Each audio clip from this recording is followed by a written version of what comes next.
Welcome to another Watertrek 360. Today we're going to look at a couple of products from Divevolk.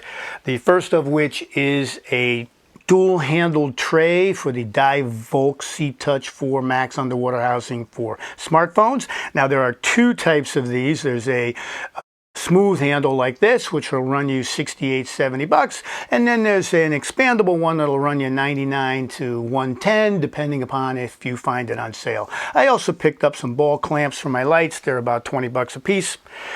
The other thing we're going to be looking at is the wide angle lens. This is a 0.6 lens. It'll run you anywhere from $99 to $160 if you can find it on sale.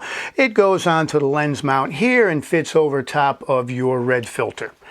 Now, full disclosure, I am not paid by Divevolk. I do not represent the company. These opinions are my own. As a longtime wreck diver and videographer, my opinions and ratings are based on durability, what works for me, ease of use underwater, etc. And that's basically what I'm giving you feedback on.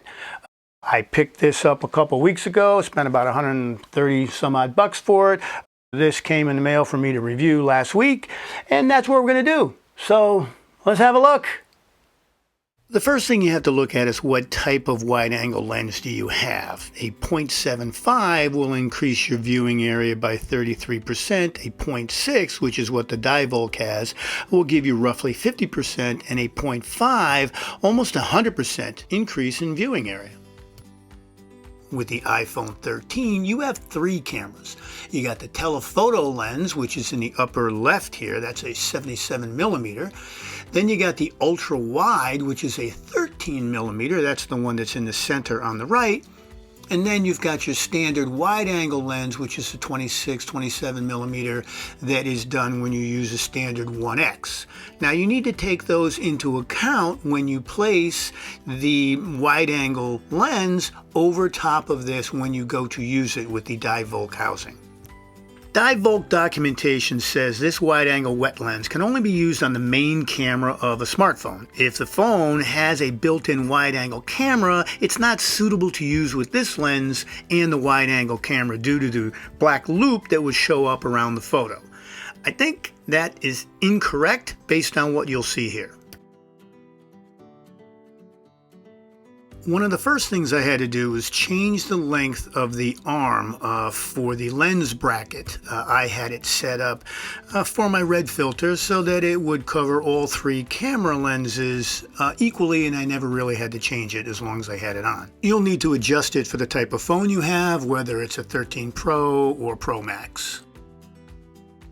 The next thing to remember is that your wide angle is convex, and at the very top of the convex portion you need to align that to the camera that you want to use to get the sharpest and clearest images. Sounds kind of silly to have to highlight that, but if you just put the wide angle directly over all three in the center, you're going to get results that maybe you're not too happy with.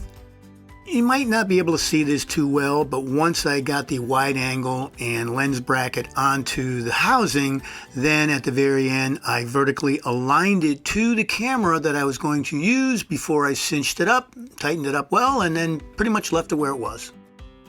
So, the good. For my control experiment, I used a 6-foot long board with markings at each foot. As you can see here, with the lens on, the 6-foot board fills pretty much the entire screen. This small ring weight is roughly 9 inches in diameter.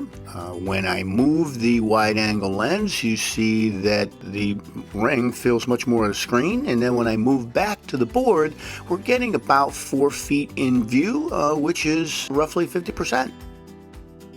That was at standard 1x magnification. The visual becomes even more pronounced if I move it to a 0.5 magnification. Here you can see that there's roughly 3 feet on either side of the board, bringing a total of 12.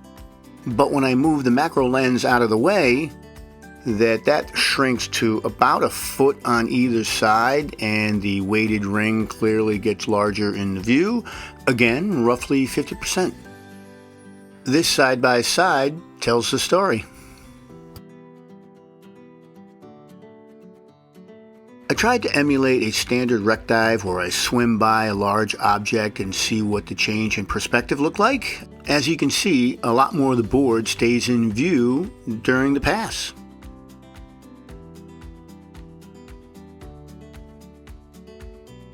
I repeated the same exercise in cinematic mode, looking for vignetting and out of focus conditions towards the edges, and I was pleasantly surprised that it was minimal. This was shot in 1x. If you use 3x in cinematic mode, you will not get the same results. If you know my channel, I'm not really a still photographer, but you can see here that the wide angle certainly does pull it back from the closeness of the image.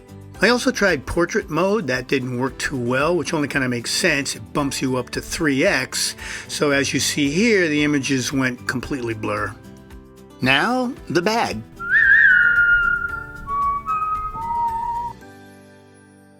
One of the key things to remember with any lens is that underwater there is a refraction. When I tried using 3x, the results were terrible. Everything was blur. Even when I got closer and then removed the filter, you can see it did get sharper, but the results weren't very good.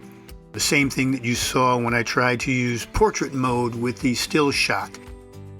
I repeated this exercise with 2x and 1.5x. While 1.5 wasn't as bad, it was still blurry. Clearly anything over 3 gave the same results. Next, I wanted to test focus capability and how close I could get to objects depending upon which zoom I was on. At 1x, I was able to get pretty close to this mask. Once I got below 3 feet and certainly encroached within a foot, then it got a little blurry. You see how sharp it got once I moved the filter.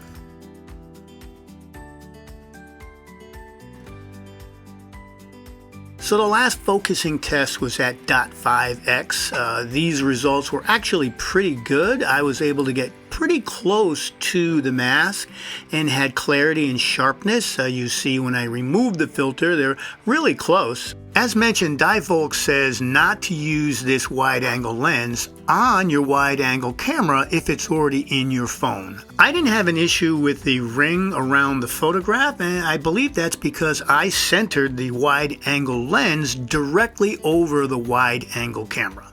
If the lens is not centered properly, you can get that vignetting, but I would fix that post-production anyway.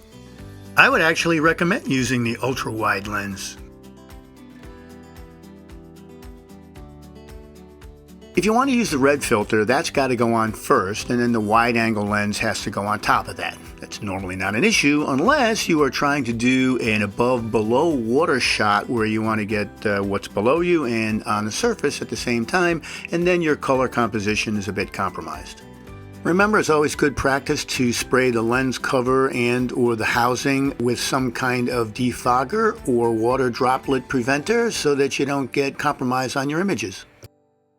If you get filters from Divevolk, they put them into a hard case, red and green water filters. The wide angle, though, comes in a soft pouch. Just a small improvement. Put it in a hard case, Murphy's Law. It eventually is going to get scratched and dinged in your bag. Finally, the ugly. Okay, so let's talk about the ugly.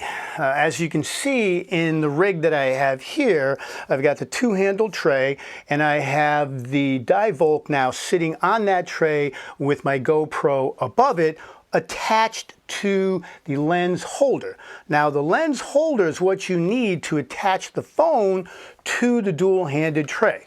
Now, obviously, I don't have the red filter in here, but that's how the mechanism works. This handle is the key piece, and this bolt is the key piece. So while I was doing the review underwater and I'm moving the wide angle in and out of the way to show the differences when in use and when not, I inadvertently loosened this handle. And while I was underwater, I went to tighten it and I turned it the wrong way. And when I turned it the wrong way, the lens fell off. Not only did the lens fall off, but since that is what holds the phone fell, my GoPro fell, and my unit just fell apart. I always put a lanyard on any phone that I have. In real world use, this would also have a small lanyard to it, attaching it to the tray, and then some kind of thin filament or something doing the same thing. In the event I ever lost it, and they would all be put behind the cameras so they don't get in the camera's way, not to lose it. So that is my big ugly to Divevolk, and the R&D guys should look at something, but that to me is a critical key point of failure. So when I dive underwater, once I get this set, I'm not playing with it. It stays. That's the big ugly.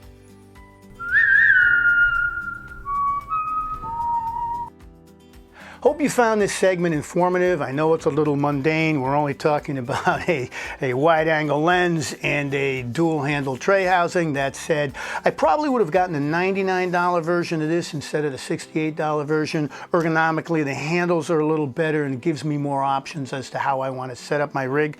This did allow me, though, to put the Divevolk on the bottom and my GoPro on top, which is fine. As for the wide angle, this is in my toolbox. However, I will only use it at a 0.5 magnification with the camera. 1x and 2x and greater just have too many variables and they don't produce the results that I would like. I am not trying to bash Divevolk, but R&D guys, in your Seatouch 5 Max, find a way to attach the housing to a tray without being dependent upon a single point of failure of a lens holder. Find a way to get your attachments to marry together so that they're independent and protect them a little better. I give you a thumbs up, but some changes to think about. That said, check out some of our other videos on Divevolk as well as the shell box underwater housing we just did. Also check out some of our videos using the iPhone. We just put out a couple of rec videos and some of our product evaluations. And as always, until next time, go explore, get wet.